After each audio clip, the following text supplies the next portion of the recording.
खुदायत। Thomas Donaldson dining hall में बैठा नाश्ते का इंतजार कर रहा था, मगर वो अच्छी तरह इस बात से बाखबर था कि उसका नौकर जेम्स नाश्ता बनाने में अभी मजीद देर करेगा। लहजा वो बैठे बैठे सोचने लगा, क्या ही अच्छा होता कि दौरे जवानी में शादी करके अपना घर बसा लिया होता, मगर परेशानियों के जाल में इस तरह फंस गया कि कुछ ख्याल तक न रहा और अपनी जिंदगी को तन्हा बुढ़ापे की दहलीज तक घसीट लाया। बहरहाल अब उसके मुतालिक सोचना ही पड़ेगा, वरना जिंदगी की गाड़ी को मजीद आगे बढ़ाया नहीं जा सकता। वो ये सोचते हुए मुस्कुरा कर उठ पड़ा और कद आवर आईना के सामने खड़ा होकर अपने चेहरे का जायजा लेने लगा।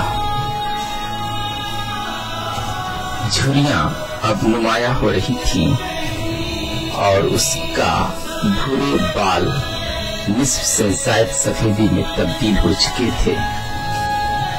ये देखकर उसे अपने आप पर गुस्सा आया, लेकिन उसने अपने आप को समझा लिया, मैं इस उम्र तक आप पहुंचा हूं तो क्या हुआ, माहिर रियाजियात हूं, शोहरत है और लाखों डॉलर की मिल्कियत है, तन्हा हूं।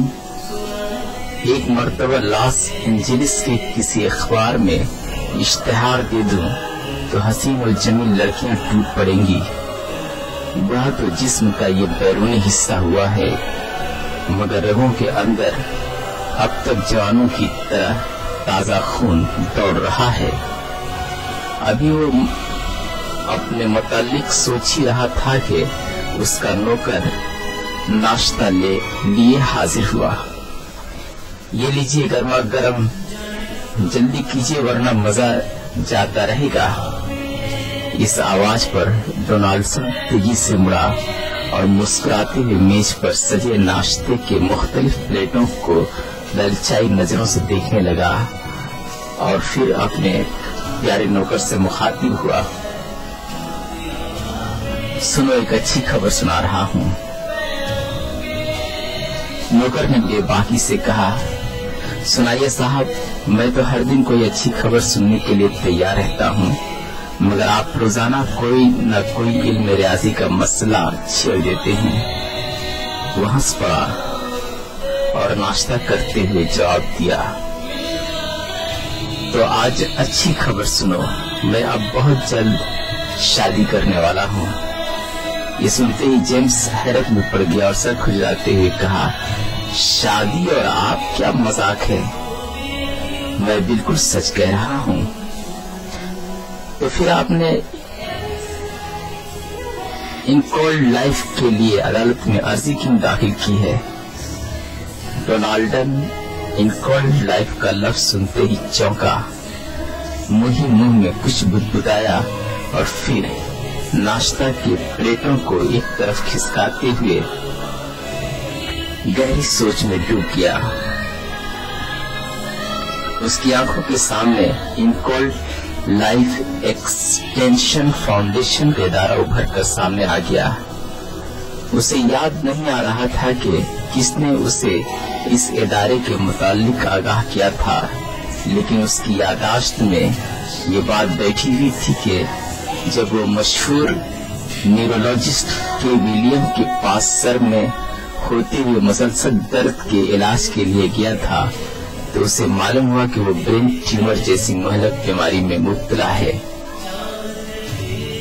डॉक्टर का कहना था कि इस बीमारी को दवा की मदद से रोका जा सकता है, ऑपरेशन के जरिए इसे निकाला जा सकता है, मगर एक मरीज को मुकम्मल तौर पर सेहतयाब नहीं बनाया जा सकता।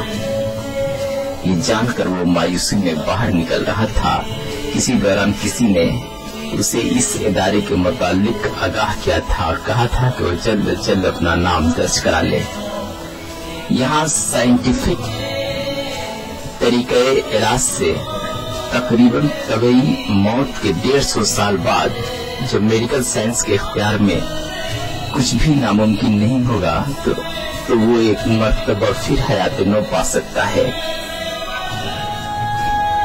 अचानक वो फिक्र की गहराइयों से बाहर निकला और जेम्स को देखा, जिसके चेहरे पर तजब्जुब की लकीरें नुमाया हो गई थीं, और फिर नाश्ता के प्लेटों की तरफ हाथ बढ़ाया ही था कि उस इदारे के एक्सपर्ट रिसर्चर की आवाज सुनाई देने लगी।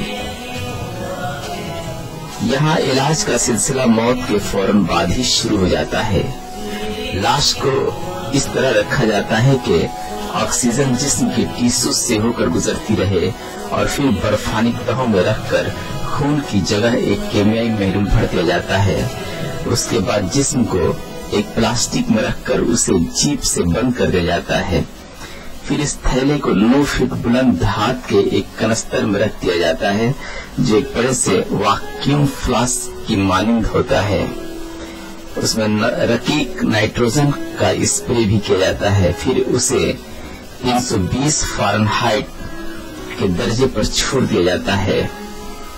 इस तरह तकरीबन 150 साल बाद जब दुनिया इन महलक बीमारियों पर काबू पा लेगी तो मुर्दा जिस्म में जिंदगी वापस लाई जाएगी और लोगों को जिंदा रहने का सुनहरा मौका अता किया जाएगा। इसी दौरान जेम्स बोल पड़ा, साहब। इस आवाज पर वो चौंका और नाश्ते के प्लेटों को अपनी तरफ खींचते हुए कहने लगा, छोड़ो, मैं शादी करूंगा ही नहीं। ये बेवकूफाना हरकत मैं नहीं करूंगा। वैसे भी शादी करने वाले लोग अपनी मसरतों के दामन में आग लगा लेते हैं। उनकी जिंदगी महज बाल बच्चों की परवरिश करने में ही खत्म हो जाती है और ये झमेले मैं नहीं झेल सकता। जेम्स ने सर खुजाते हुए जवाब दिया, मुझे आप जैसे लोगों से यही उम्मीद है। डोनाल्डसन मुस्कुराया और जेम्स ने फिर सवाल किया, सर एक बात पूछो, क्या आपको यकीन है कि आप मरकर दोबारा जिंदा हो जाएंगे? तुम क्या मुझे बेवकूफ समझते हो और ये जानते हो कि मैं भी तुम्हारी तरह बाद अज मर्ग सरगर्म और फना हो जाऊंगा? तो ये तुम्हारी नादानी है। मैं मरकर भी 150 साल बाद इस दुनिया में जिंदा वापस आऊंगा। लोग हैरान हो जाएंगे। कितना अजीब वो दिन होगा, सिर्फ मेरे ही लिए नहीं बल्कि उस वक्त के लोगों के लिए भी। सर, आज की तेज रफ्तार दुनिया बारूदी फिजा में सांस ले रही है। कब इतनी जंग छिड़ जाए ये कोई नहीं जानता। कौन इस जंग की कुंजी लेकर पूरी दुनिया को मिनटों में राख बना दे, किसी को इल्म नहीं। दहशत पसंदी ने बड़ी ताकतों की नींदें उड़ा रखी हैं। आज हर आदमी सहमा हुआ है, फिर क्या गारंटी कि ये इदारा कायम भी रहेगा या नहीं। ये सुनते ही डोनाल्डसन गुस्से में नाश्ता के प्लेटों को दूर हटाते हुए उठ खड़ा हुआ और कहा, जेम्स, तुम आजकल बहुत ज्यादा बोलने लगे हो। तुम अच्छी तरह जानते हो कि हमने 20,000 पाउंड ऐसे ही सर्फ नहीं किए। मुझे यकीन है, समझे। इसी दौरान कालबेल की आवाज सुनाई दी और डोनाल्डसन ने अपनी कलाई पर बंधी घड़ी को देखा। 10 बज चुके थे। फिर जेम्स को बाहर का दरवाजा खोलने का इशारा किया। जेम्स ने जल्दी दरवाजा खोल दिया। डाकिया कोई लिफाफा लेकर खड़ा था। उसने लिफाफा लिया और दरवाजा बंद करके डोनाल्डसन की तरफ बढ़ा दिया और लिफाफा देखते ही उछल पड़ा और खुशी से चीख पड़ा, मिल गई, मुझे इजाजत मिल गई। अदालत ने मुझे यह हक दे दिया है कि मैं अपनी जिंदगी की मुद्दत पूरी करने का फैसला खुद करूंगा। जेम्स, अब तुम अकेले रहो। मैं इसी कैफियत में आज ही जिंदा मुंजमिद होना पसंद करूंगा। नाश्ते की मेज से उठकर वो जल्दी कपड़े तब्दील करने लगा।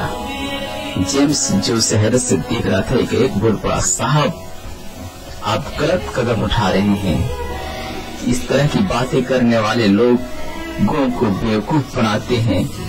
खुदा के सिवा कोई जिंदगी देने वाला नहीं है। खुदायत इंसानों के हाथों कभी नहीं आ सकती। अगर ऐसा हुआ तो इंसान दूसरे इंसान को इस दुनिया में नहीं रहने देगा। हर तरफ अफरा तफरी मच जाएगी और कयामत से पहले ही कयामत आ जाएगी। इस नगरी में लोग जिंदगी पाने की लालच में अक्सर मौत खरीद लेते हैं। साहब, आप पढ़े लिखे हैं, आप मुझसे बेहतर समझ सकते हैं। यकीन कीजिए, ऐसा मुमकिन नहीं है। डोनाल्डसन जेम्स की आवाज पर रुका, हंसा और फिर बोल पड़ा, जेम्स, ये साइंसी दौर है, यहाँ सब कुछ मुमकिन है और तुम जिसे खुदा कहते हो वो बुज़दिली और नाउमीदी की एक अलामत है जिसे कमजोरों और नासमझों ने अपने सीने से लगा रखा है, क्योंकि वो अपनी जिंदगी को अपनी मर्जी के मुताबिक बदल नहीं सकते हैं। अपनी ताकत के बलबूते पर कोई इनकलाब ला नहीं सकते हैं। ये कहते हुए वो बाहर निकला और अपनी कीमती कार में जा बैठा और खुद ही ड्राइव करते हुए उस साइंटिफिक इदारे की तरफ तेजी से बढ़ने लगा। बीमारी ने अपना सर दिखाया, उसका सर चकराने लगा, उसकी आंखों के सामने अंधेरा छाने लगा। वो ऐसी मौत नहीं मरना चाहता था जो उसे हमेशा के लिए निस्त और नाबूद कर दे। इसलिए उसने अपने आप को संभालने की हर मुमकिन कोशिश की, मगर बेसूर। खुदा अलामत नहीं, हकीकत है। इंसान उसकी ताकत से निबर्द आसमान नहीं हो सकता है, उसके सामने उसे झुकना ही पड़ेगा। और यही हुआ। आखिरकार थॉमस डोनाल्डसन ने अपनी बेबसी में रब्बे कायनात को पुकारा। उसके लब थरथराए, मगर देर हो चुकी थी। उसकी कार किसी चीज से टकराई और फिर आग लग गई। अब उसकी लाश उसी कार के अंदर जल रही थी।